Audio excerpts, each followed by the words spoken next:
Hello, how are you guys? Oh, so many people. If I had known, I would not have worn leggings. We would have gone with a sturdier fabric. This is what we would have done. I work in one of the tall, empty buildings in downtown Atlanta.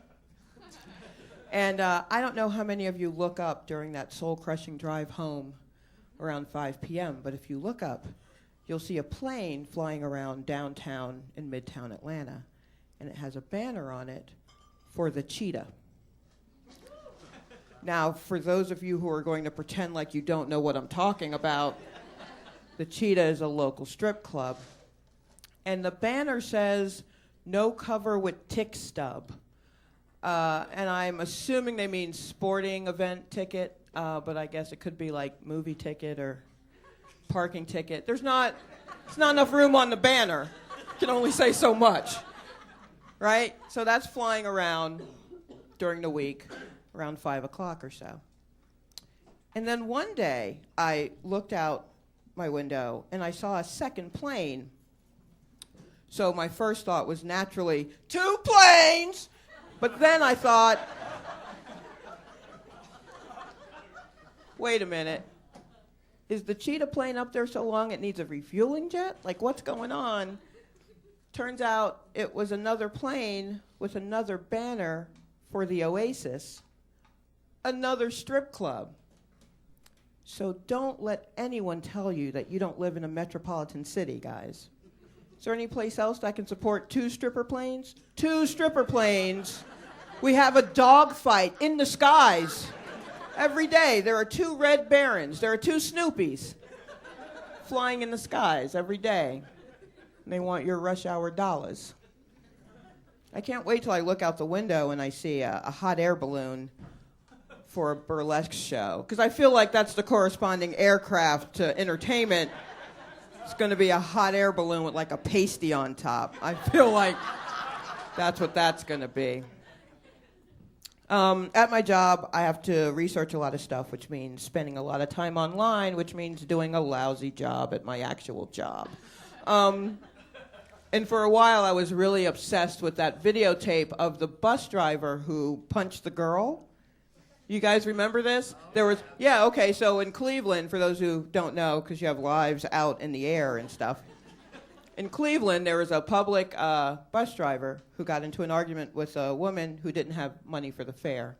And there were some words exchanged. And the woman rushed him and spit on him, and she hit him, and he stopped the bus, and he got up, and he punched her, and she flew up in the air, and she landed on the floor of the bus, and he picked her up, and he threw her off the bus. And she got back on the bus, and he choked her out. And I stopped the video and I wept for humanity. I believe that's how it ends. It ends like that every time.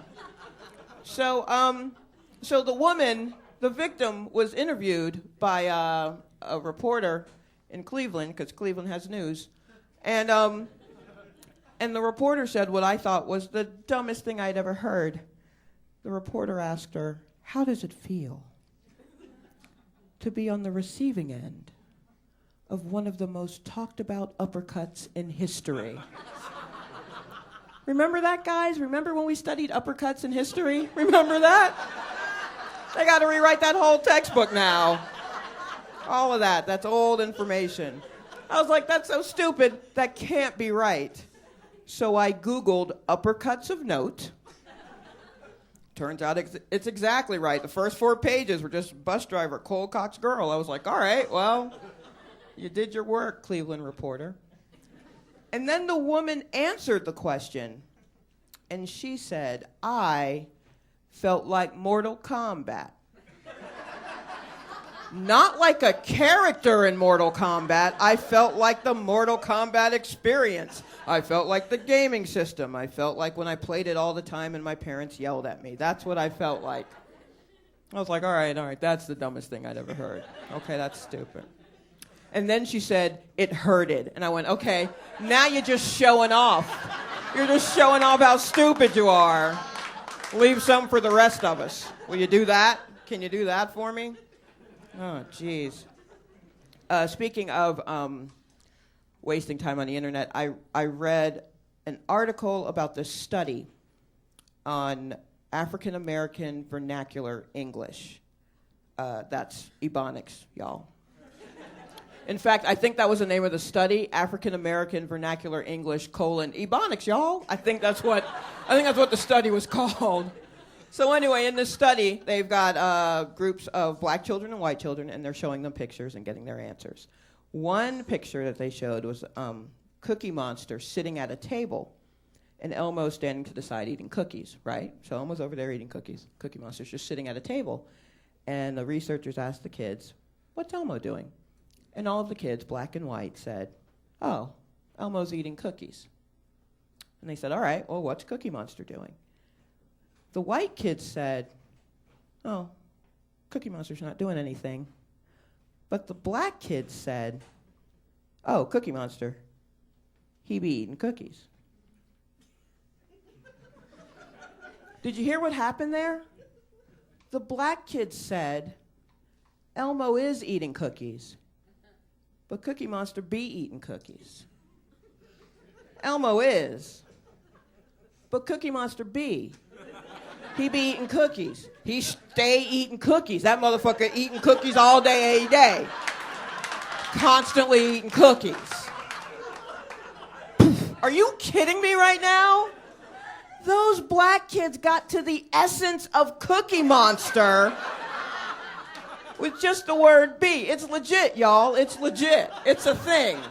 Don't write it off. It is also why black kids are cooler. I'm just saying, the white kids, they took it at face value like it is exactly what it appears to be. And the black kids were like, "Yeah, I see that, but what's his soul like? What's going on inside?" Oh, man. Too much time on the internet, guys. I spent too much time on the internet. I was in the personal section of Craigslist. I love a bargain, all right? So I see this ad, and it said, just the headline of the ad said very simply, in all capital letters, "Nut in your pussy."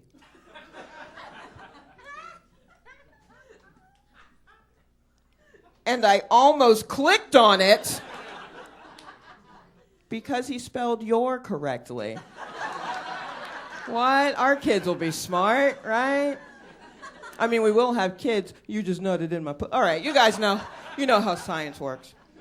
Although, over the weekend, I was in the middle of my normal routine of weeping my way through a series of self-inflicted orgasms. And I caught a Charlie horse. I caught a Charlie horse while masturbating, guys. Right up in here. And the calf down to the toe. So maybe I don't need a man. Maybe I need a spotter. You know, someone to help me work out the kinks. Like, you know you should have been doing all them fancy moves, right? Yeah, it was my birthday. That's it for me, guys. My name's Shalewa. You guys have a good night. Keep it going for Shalewa Sharpe, everybody.